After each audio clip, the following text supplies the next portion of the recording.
In the 1980s and 90s, during my formative years as a reporter, when Joyce and I were kids, it was drilled into my head that I had to be an impartial, disinterested observer. The best journalist was a fly on the wall. You documented stark realities and allowed readers and audiences to decide for themselves. A few shocking reports during the 1990s led us all to question the role of the disinterested reporter. The Los Angeles Times published an enormous front-page feature, an expose of the children of drug addicts. The reporter was a young woman named Sonia Nazario. She painstakingly documented the desperate realities of these kids. They went to school hungry. They begged their friends for food. Their homes were squalid. Their junkie parents were hollowed out. Nazario gained tremendous and prolonged access to their lives. Perhaps the most stunning photo from her essay was the picture of a father brushing his little girl's teeth with her mother's toothbrush. The mother, whose gums were bleeding, had AIDS. The public was outraged that the reporter did not intrude to stop the father. She watched and documented as the girl probably became infected. The reporter maintained she was right. To have intervened would be to alter the story, to change the course of events. When her colleague bought groceries for a junkie's family, Nazario chastised him. Ultimately, her article had enormous impact. It changed policies. The city intervened in the lives of the children she featured. The little girl in the photo probably survived because of that intervention. But Nazario said that wasn't her job. It was not her purpose. Her duty, as she saw it, was only to report. She was disinterested. She had no vested interest in the outcome of the story, as we are trained to be. I've seen other journalists with similar philosophy.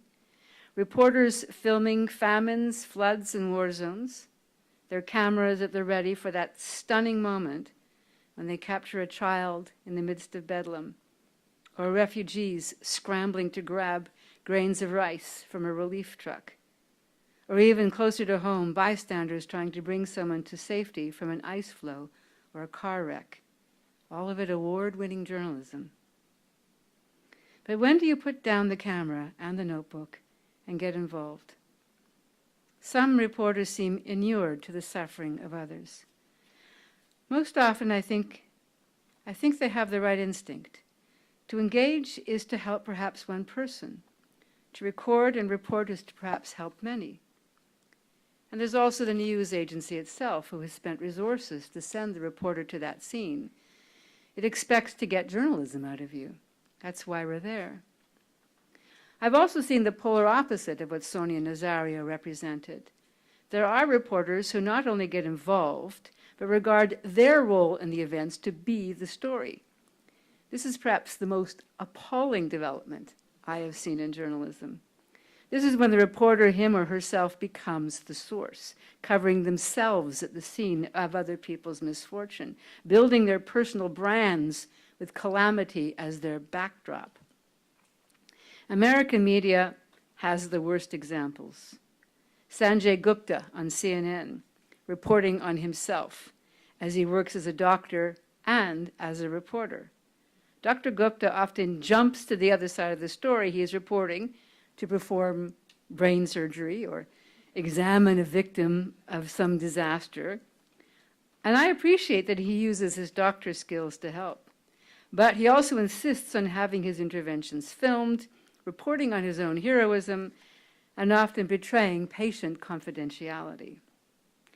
Geraldo Rivera is a journalist who all but wrote the manual for reporters becoming their own stories. And he has spawned so many others like him, especially as they are embedded with the U.S. military, where they emphasize the good side of war and the professionalism of U.S. troops. But I have seen this style of reporting in Canadian news, often at the insistence of editors. The best reporters resist. Some regard it as a shortcut to get them to empathy. Still others seem to revel in it. The thinking behind it, there is actually a philosophy. It is that viewers and readers could not possibly identify with the complete strangers who are actually players in the human drama. We can only identify with a familiar face or identify with our journalist. And this is a very unfortunate development, yet it persists. Milking emotions has become a substitute for news gathering. We long ago dismissed the idea that a reporter can be, or even should be, completely objective. We're not stenographers. We are most reliable when we must take an informed point of view, the absence of which is the view from nowhere.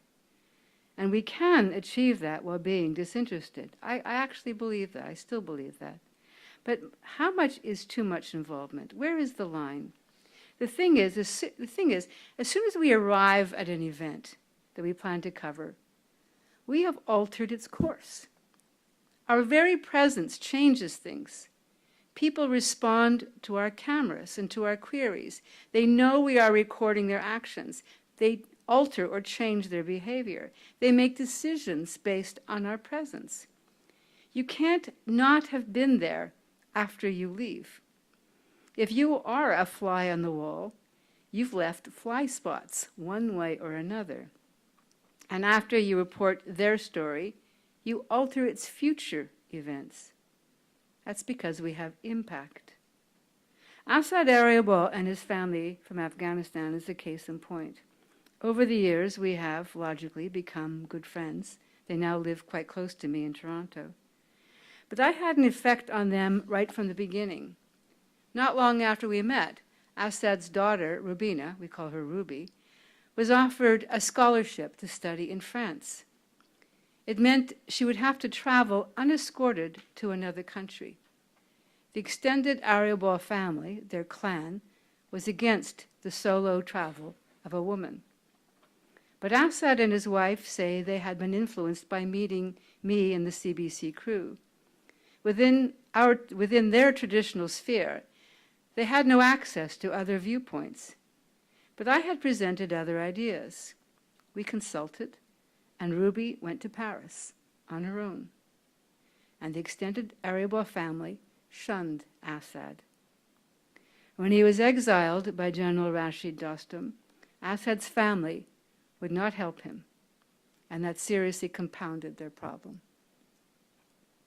Asad's very decision to speak with CBC was influenced by our presence. He thought we represented change to his society. He felt empowered by the arrival of foreigners. Asad thought he could exercise his rights to free speech because we represented that freedom. He was wrong. Ironically, the consequence of my contact with him led to my decision to get more involved, because I was already involved. I had been since the moment we met. Something very important here. Asad didn't speak out simply because he thought he could. He was compelled by his own desire to bear witness. He knew there would be consequences, but he had a story to tell. And this is the most important thing to consider when we discuss sources. Everyone who tells us something does so for a reason.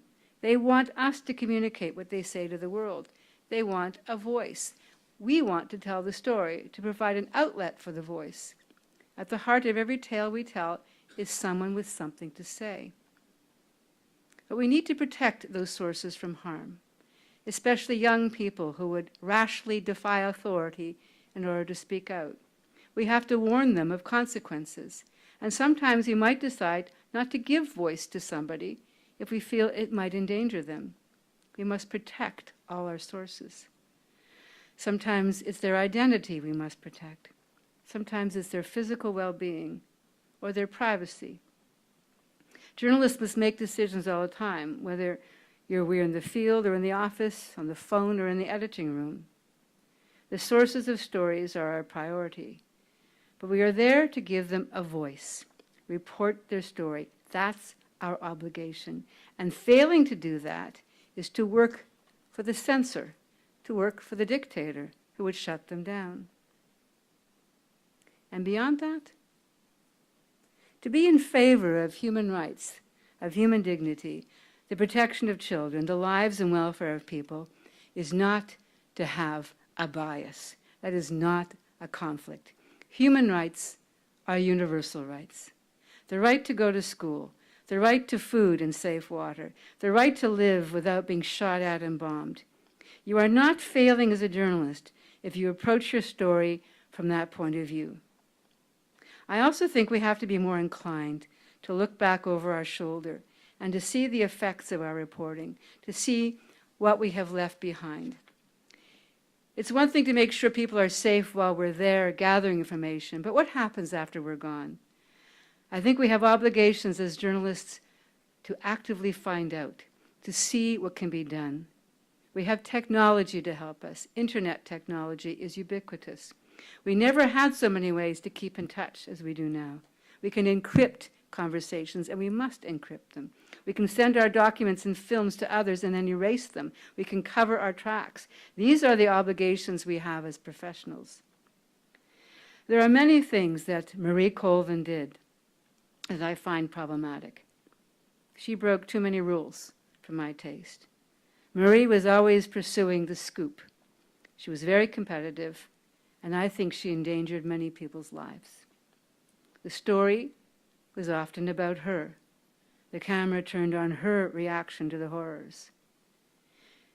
She wore a pearl necklace that was a gift from Palestinian leader Yasser Arafat.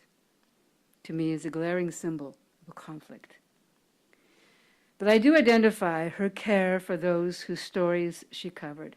And I believe we have to respond to those times when you must put down your notebook and lend a helping hand. We have responsibilities as human beings. When I helped the Ariaballs escape, I did so not as a reporter, but as a person. I had a moral obligation beyond my role as a reporter. We cannot hide behind the just the facts, ma'am veneer. We should not convince ourselves that we're God's gift and the act of reporting the story is enough. For the most part, it is enough. It's what we're there for. It's why we have access. It's why we're allowed into the lives of others. We must maintain our credibility, but we must never forget our personal obligations. If you are a reporter, allow your empathy to flow. Care about the people you meet. It will make you a better reporter. Thank you.